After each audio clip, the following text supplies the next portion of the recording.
Olá a todas, sejam muito bem-vindas à nossa estratégia para que vocês tenham na vossa conta um capa. É isso mesmo que eu disse, um capa. Às vezes parece muito difícil, parece coisa do outro mundo, parece que não vai acontecer conosco, mas não.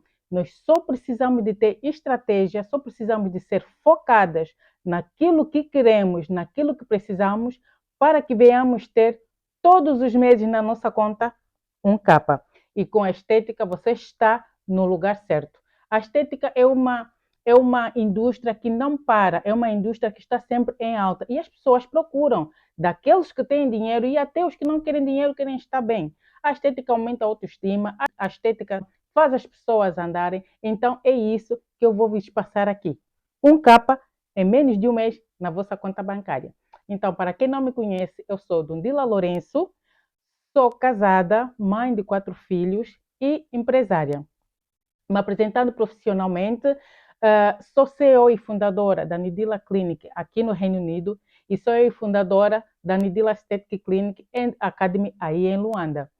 Então, hoje eu vou vos apresentar o que vocês têm que fazer para ganharem um capa. Mas quem é Dundila Lourenço?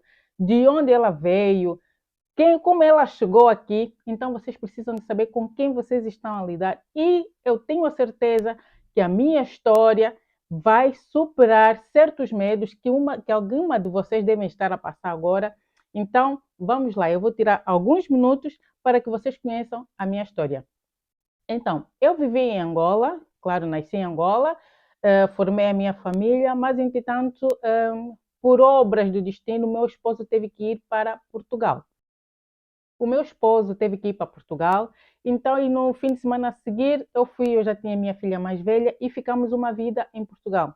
Em Portugal vivíamos uma vida completamente apertada, não tínhamos conhecimento, éramos completamente desprovidos de conhecimento e então vivemos uma vida, nem consigo entender como é que eu vivi aquela vida em Portugal. E, no entanto, depois de muitos anos, surgiu a oportunidade de voltar para Angola, aonde voltamos, olha, consegui ter um bom trabalho, meu esposo também conseguiu ter um bom trabalho, trabalhamos, conseguimos ter um apartamento e, entretanto, mais as coisas não estavam a correr bem, as minhas filhas estavam sempre doentes. Houve a necessidade de mudança para ir para a Europa outra vez. No entanto, eu voltei com as minhas filhas e já estava grávida da minha terceira filha. Voltamos para a Europa, onde estou agora, viemos para o Reino Unido. E, no entanto, as coisas, quando eu cheguei, fui muito bem recebida, como Ed Chandon. As coisas estavam a correr muito bem, mas depois, por obras do destino, grandes obras do destino, as coisas correram mal com a pessoa que nos recebeu. Ela já não queria nos ter mais na casa dela e eu estava há 4 dias de ter o bebê na maternidade. Eu não conhecia ninguém em Londres, não tinha para onde ir em Londres, então eu tive que pedir uma transferência na maternidade que estava a me assistir. Ela chegou a me tirar fora de casa. Eu fiquei sem teto, sem onde ir, mas como eu tinha um dinheiro guardado, eu fui ficar num hotel. Este hotel cobrava uma diária de 200 mil kwanzas, que são 200 libras, né, por dia. E com certeza que eu não ia conseguir me aguentar estar nesta maternidade durante muito tempo, até ter o bebê. E o que é que nós fizemos? Fomos à maternidade, como o hotel era frente à maternidade, mesmo bem frente, caminhando, 2 minutos, era só atravessar a estrada. Fomos para a maternidade porque eu já tinha consulta naquele dia e explicamos a nossa situação.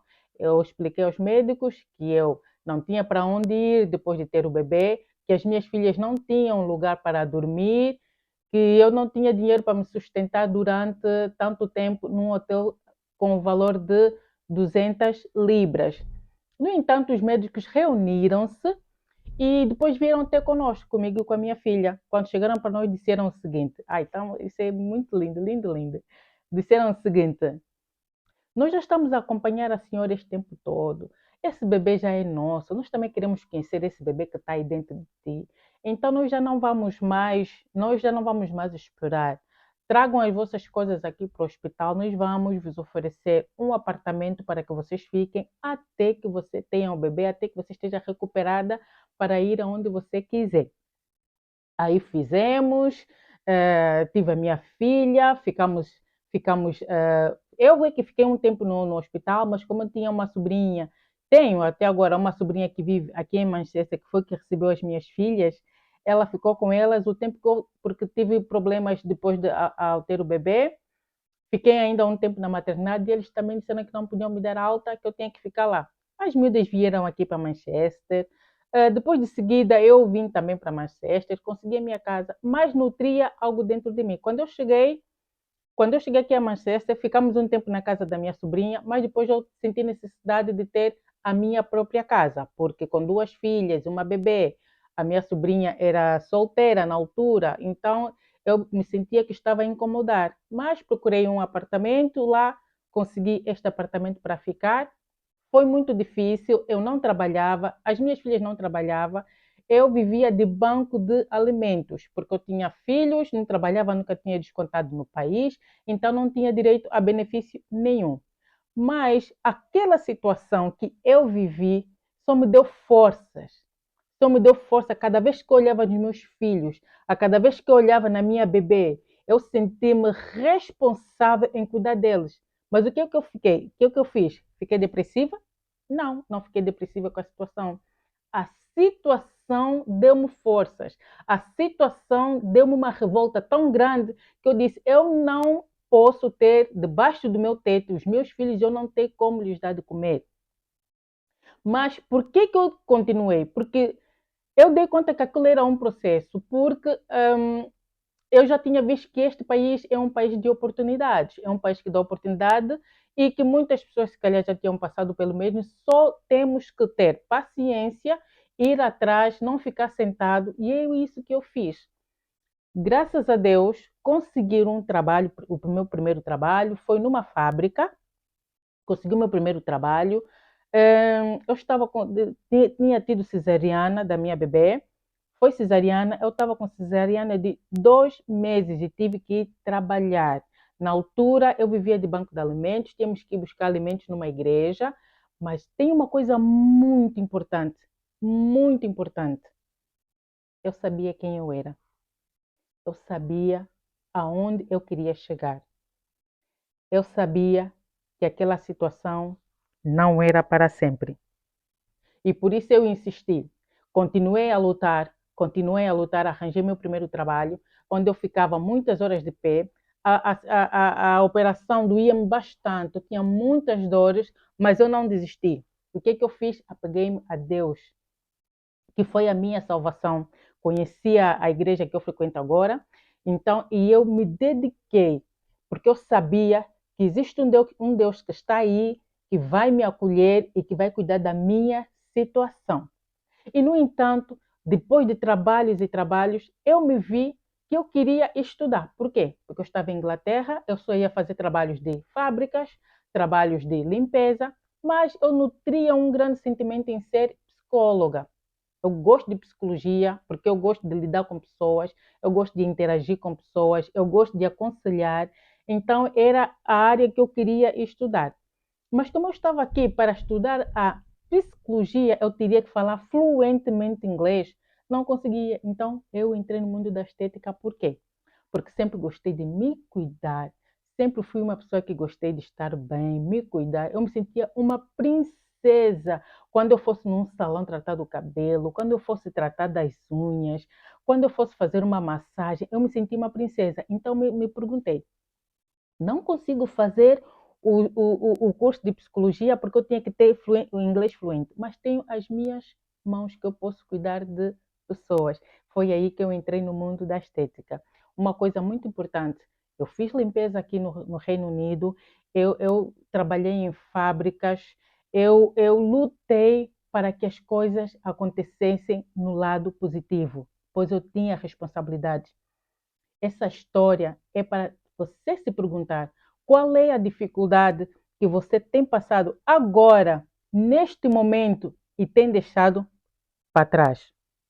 Qual é a necessidade que você tem passado agora, neste momento, e tem deixado os teus filhos à deriva, tem deixado a tua família à deriva. Quando nós já somos mulheres, e estou a falar aqui até de pessoas que se calhar nem têm família, mas se prepara já, tá? Que a nossa vida é um processo. Muitas das vezes acontecem-nos coisas na nossa vida, mas nós temos a tendência de desistir. Pois muitas das vezes, se você não entender que é um processo, você vai desistir sempre. A dificuldade que você está a passar agora é o processo que você tem que passar para chegar à terra prometida. É o processo que você tem que passar para chegar aonde você quer. Não é fácil, não é fácil para ninguém. Eu acredito que toda pessoa que chegou no topo teve que passar por um processo.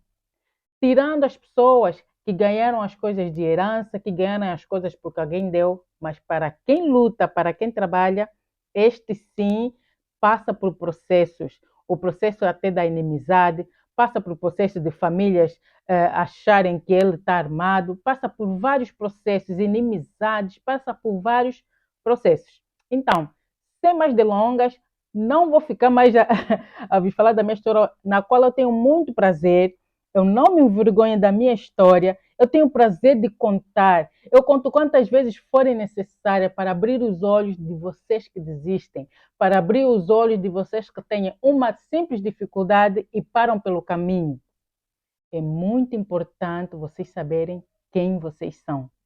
É muito importante vocês saberem aonde querem chegar. É muito importante vocês saberem o percurso que devem percorrer para chegar aonde vocês querem chegar.